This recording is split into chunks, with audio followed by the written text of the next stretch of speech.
Hello dear students. इस video lecture में हम डिस्कस करने वाले motion of a charge particle at an angle theta inside a uniform magnetic field.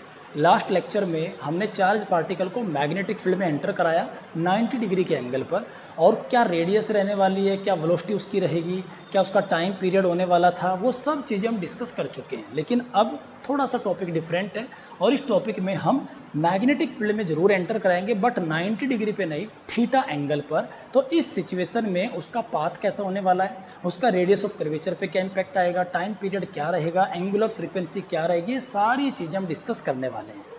तो चलिए स्टार्ट करते हैं। मान लेते हैं हमारे पास एक मैग्नेटिक फील्ड है और मैग्नेटिक फील्ड की स्ट्रेंथ है B।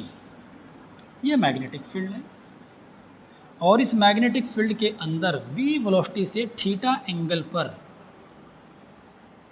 This is magnetic field, B strength है इसकी, थीटा एंगल पर मैंने एक चार्ज पार्टिकल को एंटर कराया। ओके, ये कोई चार्ज पार्टिकल है Q, इसकी वेलोसिटी है V, ये V वेलोसिटी है और V वेलोसिटी से थीटा एंगल पर इसने एंटर किया। मान लेते हैं ये हमारा x कोऑर्डिनेट है, ये x and this is y, ये y कोऑर्डिनेट है। ओके, अब मैं आपसे पूछना चाहता हूँ कि अगर मेरा ये x एक्सिस है और ये y एक्सिस है, तो वेलोसिटी x डायरेक्शन में कितनी है और y डायरेक्शन में कितनी है? तो आप क्या कहेंगे, सर सिंपल है, x इसके कंपोनेंट बना लेंगे। तो हमारे पास एंगल है, वेलोसिटी v है, तो x डायरेक्शन में वेलोसिटी कितनी होगी? Yes, v cos theta. और y डायरेक्शन में कंपोनेंट कितना हो जाएगा हमारा? Yes, v sin theta. तो ये जो वेलोसिटी है y डायरेक्शन में है, y डायरेक्शन में कितनी है भाई? v sin theta. v sin theta magnetic field के साथ कैसी है? Perpendicular, perpendicular with magnetic field, पहली बात।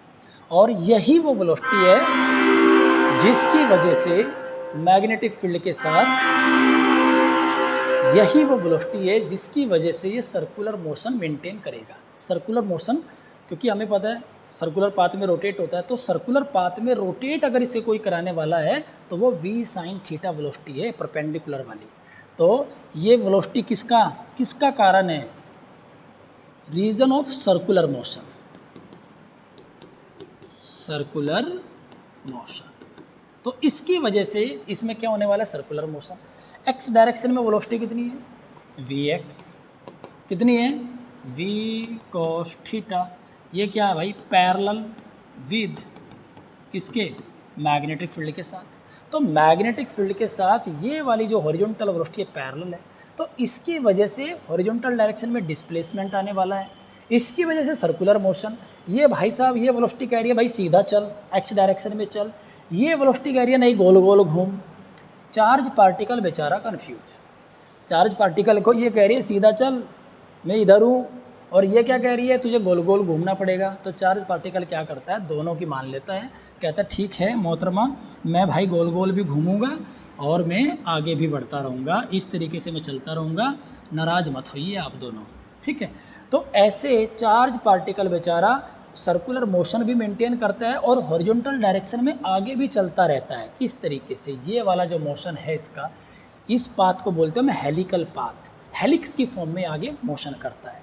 तो अगर हम मैग्नेटिक फील्ड के अंदर थीटा एंगल पर किसी भी चार्ज पार्टिकल को एंटर कराते हैं तो वो हेलिकल पाथ में आगे बढ़ता है, हेलिक्स की फॉर्म में आगे बढ़ेगा। इसका आंसर ये है।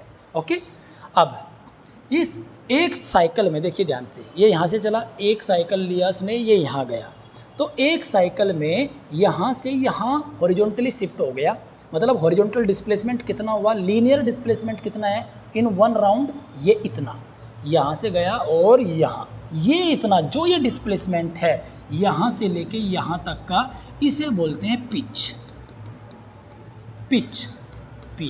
ये पिच भी हमें आज निकालनी है कि पिच कैसे निकलेगी। तो पिच निकालने के लिए टाइम पीरियड चाहिएगा, वो सारी चीज़ें डिस्कस करते हैं। चलिए, अब इसको घूमने के लिए रिक्वायर्ड सेंट्रीपिटल फोर्स कौन दे रहा है? Yes, magnetic force. और मैग्नेटिक फोर्स किस वेलोसिटी की वजह से लग रहा है? v sin theta. तो v y को मत भूलना। चलिए आगे देखते हैं। रिक्वायर्ड सेंट्रीपिटल फोर्स कितना है भाई, mv² अपॉन r, ये है।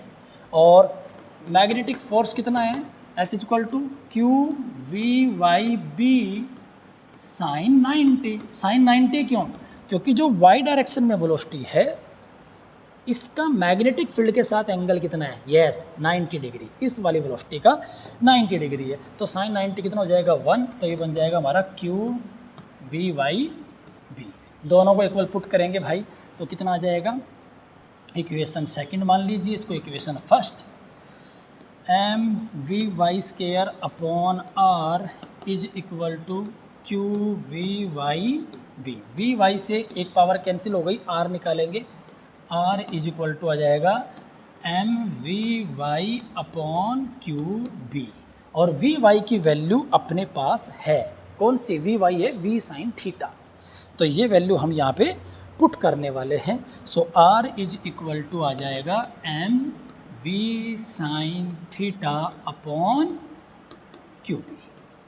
This is the radius. तो मतलब रेडियस एंगल के ऊपर डिपेंड है। तो मैक्सिमम रेडियस कब होगी, जब एंगल हमारा मैक्सिमम होगा, मतलब 90 डिग्री। जब साइन थीटा की वैल्यू 1 हो जाएगी तो उस टाइम रेडियस मैक्सिमम होगी। और अगर मतलब इसका मतलब ये, अगर परपेंडिकुलर जाएगा ना तो रेडियस मैक्सिमम है, और अगर वो 90 डिग्री से छोटे एंगल पर एंटर कर रहा है तो रेडियस ज़्यादा होगी, नहीं ज़्यादा नहीं, कम होगी। ठीक है, एंगल 90 डिग्री है तो रेडियस मैक्सिमम, और एंगल 90 से छोटा है तो रेडियस कितनी हो जाएगी, कम हो जाएगी। और अगर एंगल 0 डिग्री हो जाए, एंगल 0 हो जाए तो रेडियस होगी ही नहीं, 0 होगी मतलब सीधा ही चला जाएगा बेचारा। एंगल 0 डिग्री होने का मतलब क्या है कि वो पैरेलल आया था बेचारा मैग्नेटिक फील्ड के साथ, तो सीधा ही निकल जाएगा, कोई सर्कुलर मोशन होगा ही नहीं, रेडियस ही नहीं बनेगी। ठीक है गाइज, तो ये चीज़ आपको याद रखनी है। Equation number 3। ओके, अब इसके बाद हमारा एक रिलेशन होता है v is equal to r omega. कौन सा v, vy। ओके, क्योंकि सर्कुलर मोशन तो यही कराना है ना, vy। तो vy is equal to r omega. vy की वैल्यू कितनी है, v sine theta r omega. Omega निकालो, v sine theta upon r की वैल्यू कितनी आई भाई, पीछे पुट कर देते हैं, mv sine theta upon qb। तो v sine theta upon mv sine theta upon qb। Okay, तो v साइन थीटा से v sine theta cancel, qb कहाँ गया, ऊपर। तो एंगुलर फ्रीक्वेंसी कितनी आ गई, qb/m। This is the angular frequency, not depend on the angle. Important point है, angle के ऊपर डिपेंड नहीं है, कौन, एंगुलर फ्रीक्वेंसी ओमेगा। ओमेगा कितनी आई, qb/m। ना रेडियस के ऊपर, ना वेलोसिटी के ऊपर, ना एंगल के ऊपर, किसी के ऊपर डिपेंड नहीं है बेचारी। ठीक है, चलिए इसके बाद ओमेगा इज इक्वल टू क्या होता है, 2 पाई न्यू। अब वैल्यू पुट कर देते हैं 2 ओमेगा, वो निकालेंगे यहाँ से क्या, फ्रीक्वेंसी। तो frequency nu is equal to omega upon 2 pi. Omega की वैल्यू कितनी है भाई, ये रही qb। तो क्या बन गया, qb upon 2 pi m। This is the frequency, ये हमारी फ्रीक्वेंसी है। और फ्रीक्वेंसी इज इक्वल टू क्या होता है, 1 अपॉन टाइम पीरियड। तो यहाँ से टाइम पीरियड निकालेंगे तो फ्रीक्वेंसी का उल्टा हो जाएगा। तो time period is equal to 2 pi m upon qb। तो टाइम पीरियड भी एंगल के ऊपर डिपेंड नहीं है। आप किसी भी एंगल से उसको डालोगे तो टाइम पीरियड इसके ऊपर डिपेंड नहीं होता। ठीक है, ना रेडियस के ऊपर डिपेंड है, ना वेलोसिटी के ऊपर डिपेंड है। आप कहेंगे सर ऐसा कैसे हो सकता है कि रेडियस के ऊपर डिपेंड नहीं है, वेलोसिटी के ऊपर डिपेंड नहीं है। ठीक है, चलिए एक रिलेशन देखते हैं, वहाँ से कुछ लॉजिक आपको मिल जाए।